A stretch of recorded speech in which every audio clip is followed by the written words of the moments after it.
Hello guys! Welcome back to my YouTube channel, Santos Vlog. Mga kabata, mga kacharot. Isa na namang simpleng recipe ang ituturo sa inyo ng aking may kabatang. Ito ay ang tinatawag nilang igado. So, igado. So, hiniwa-hiwa ko lang yan into strips. Yan yung pahaba-haba. So, hindi ko, actually, igado ay simpleng recipe lang din. At alam ko ito ay originated sa mga Ilocano. So, correct me if I'm wrong. Okay. Type na lang po dyan kung saan talaga galing ang recipe igado. So, ngayon, kailangan muna nating i-marinate o ibabad ang ating karne. So, kailangan natin ng toyo, soy sauce, and then ground black pepper, and of course, calamansi. So, syempre, kailangan natin siyang i-mix using my hand mixer.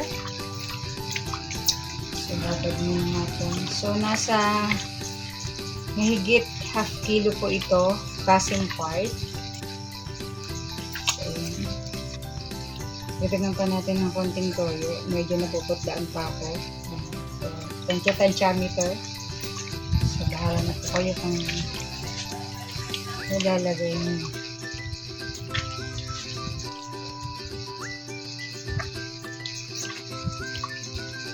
So, ibabad muna natin siya for about 30 minutes para mag-infuse yung lahat ng ingredients na ilagay natin sa karne.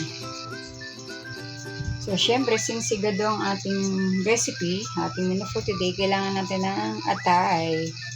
So, atay. So, toyo lang ilalagay ko, ha? Kasi pag nilagyan ng suka, parang naninigas yung karne. So, toyo lang.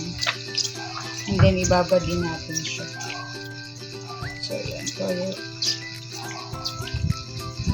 Actually, hinugasan ko naman ito ng madami so hindi na siya malansa. So, yan ang ating pork liver. So, tara, luto na natin. Ay, hindi, maghintay pala tayo ng 30 minutes bago natin luto yung ating recipe. See you later mga kabatang, mga kacharot. Yan, luto na tayo. Ito yung mantika. Sa isang kawali. And then,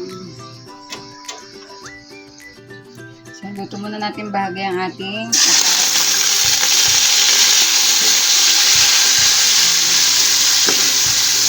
luto muna natin ang bahagya ng ating pork liver.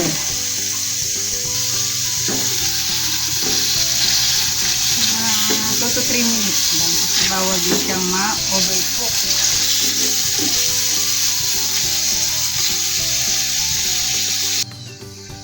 Pwede na natin hanguin. Ibalik muna natin ulit.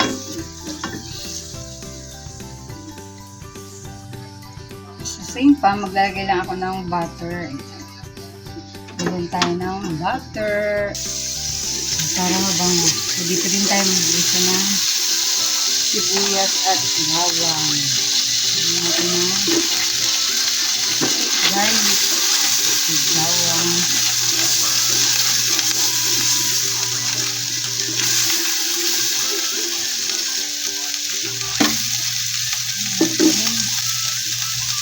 Onion.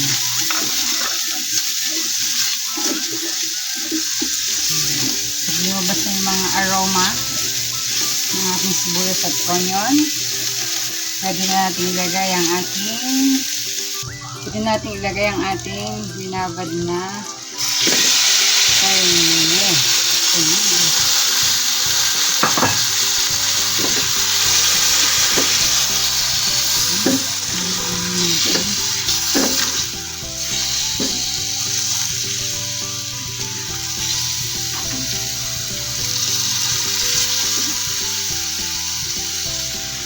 Magdagdag po tayo ng paminta. Siyempre, bechin. So, optional po yung bechin. Baka po hindi kayo nagamit. Kasi ito nagamit ng MSG.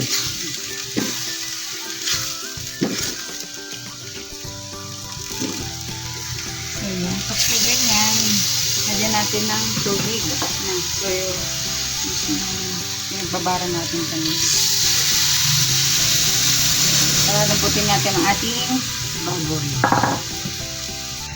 Lagay po tayo ng isang 4 cubes. So, continuous lang yung ating pagpapalambot. This time, pwede tayong maglagay ng konting suka. Lagyan din ng suka. So, anti-panis na rin. So, pag nilagay ng suka, huwag haluin. Hayaan kumulo ng kumulo. Medyo matigas pa yung baboy. So, 5 to 10 minutes pa natin pakalalambutin. Ayan, medyo malambot na po ang ating karne. So, lagyan na po natin ang ating carrots at patatas. So, hindi ko na po ito pinrito. So, yan.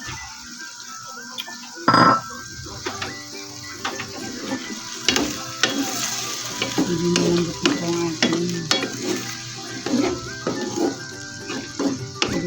pwede nang iulam. So, cover po ulit natin for about 5 minutes. Until maluto yung carrots and patatas.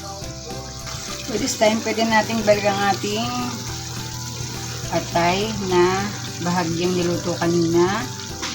And then, lagay na rin natin ang ating bell pepper. And of course, ang ating green peas.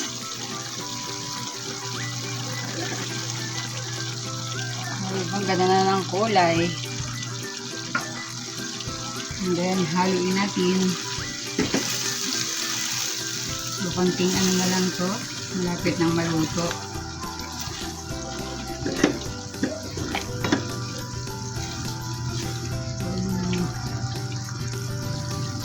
Konting kulo na lang.